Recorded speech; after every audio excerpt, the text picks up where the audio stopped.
ตอนนี้เนาะคุณดีจะรับ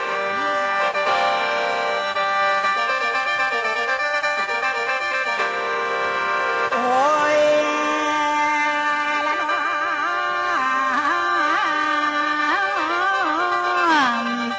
กะฟ้าเอ้ยเนาะฟ้าห้องโยนสงสารคนผู้ตายก่อนเด้เนาะบาดตกมาถึงบ้านมีบาดท้องหัวโลกได้จะตายแล้วบาดเอ้ยจะตายแล้วบาดเอ้ยบาดเอ้ยโอ้ยน้อยนา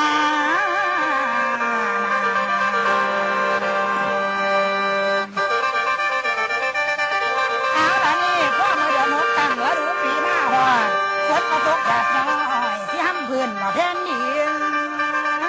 ผู้มูอินบานินยาเขียวงามงามซ้ำอำทำผู้มูฝนและน้ำอารมณ์หงแม่นาทีในระหว่างนี้ฟ้าเงาละงมฝนดังอยู่บนเวหาที่แม่เพียงก็เสียงตามพอมันเป็นน้ำฟ้าละทมดังเอ้ยกองสนานปัตตพีปันพื้นดินสีความดอกคนไหนในระหว่างนี้พวกพ่อห่างหรือแม่หมายขานี้หอดเยี่ยขวัญกูเคยกินเคยนอนห่วมกันกัน สามคนได้พุทธก่อแก้วมีเหือให้แม่ละขี่ชม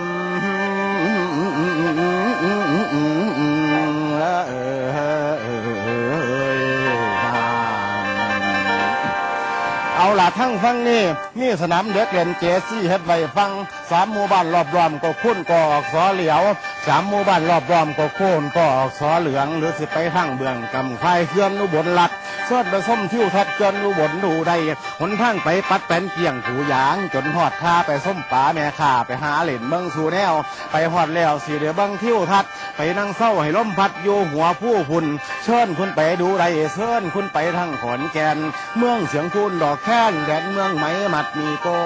เมืองไหมน้อยมาดมีกา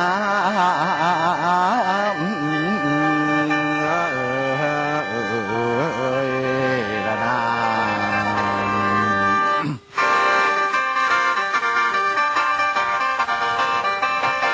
ต่อไปมันการล่ำให้เตยแบบนี้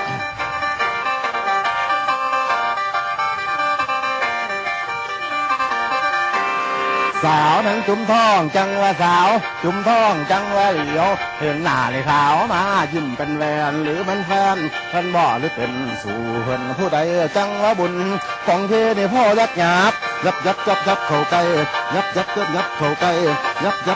เข้าใกล้เอามาไล่มาสีซ้อนน้ำกันนี่ว่าจังใดพระห่างน้องเจ้าผู้ทองคำตื้อตัวคือดังน้องบ่คองบุญลำพีบ่ป้องบ่คองใดแต่ละคำเตียงสิได้บ่นะฮะนวลหวนหนาและนะฮะนวลหวนดา30 ปีก็บ่ได้ลืมเจ้าเก่า10 ปีบ่ได้ลืมใดเป็นคงไผสินำไปมางเป็นแม่ห่างสินำไปเงียนน้ำวนน้ำเย็นเอาจนได้เอาจนได้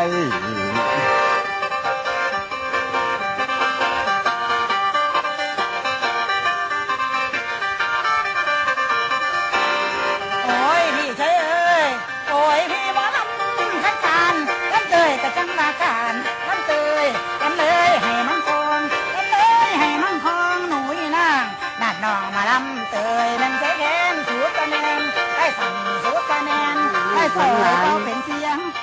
หรือว่าที่ยังบ่ท่านได้เรียนร่ำอยากเรียนแม่นี่ก็อยากให้เรียนอยากสืบไว้สืบห้อยตาว่าห้อยปูไว้กู้วรรณคดีไว้อย่าให้หลงบ่อยากให้หลงให้ลืมให้สืบทอดมรดกอีสานของเฮาไว้คือหมอรำบ่อยากให้ป้าบ่อยากให้พระเลยให้สืบทอดไว้บ่ให้เสื่อมเสียคืออย่างแม่สิก็เรียนมาแต่อายุ13-14 ปีจนได้เป็นศิลปินแห่งชาติจนได้ไปเผยแพร่เอกลักษณ์เมืองนอกคือเป็นเมือง ศิลปะการแสดงหมอลำ งานวรรณกรรมด้านมุขปาฐะของภาคตะวันออกเฉียงเหนือสื่อการถ่ายทอดเรื่องราวท้องถิ่นที่สะท้อนถึงความเชื่อ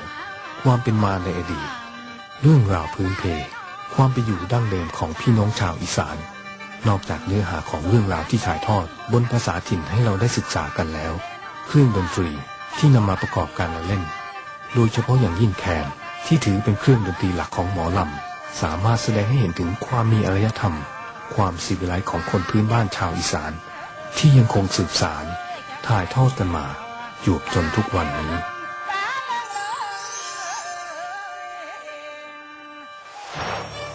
ค่ะและทั้งหมดนี้ก็เป็นวรรณกรรมพื้นบ้านของทางภาคอีสานค่ะสำหรับวันนี้เวลาของรายการวรรณกรรมนำถ่ายก็หมดลงแล้วพบกับดิฉันและสาระดีๆที่เกี่ยวกับวรรณกรรมพื้นบ้านในแต่ละภาคได้ใหม่ครั้งหน้าจะเป็นวรรณกรรมพื้นบ้านของทางภาคใดนั้นต้องอย่าลืมติดตามชมกันนะคะวันนี้ต้องลาไปก่อนสวัสดีค่ะ